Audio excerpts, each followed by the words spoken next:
অনুপমা মন্ডল মায়ের মন্দির উন্নয়ন প্রকল্পে 20 টাকা দান করিলেন। এই মাসের দাতা নাম বলতে 500 টাকা দান করিলেন।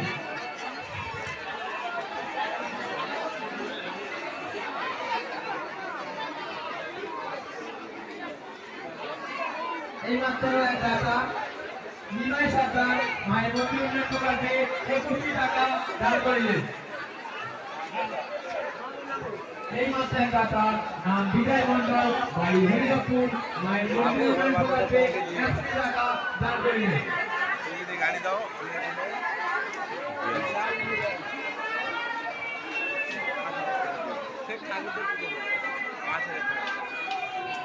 এই মাসের দাতা নাম দিবাকর সরকার মায়ের মন্দির উন্নয়ন প্রকল্পে 21 টাকা দান করিলেন।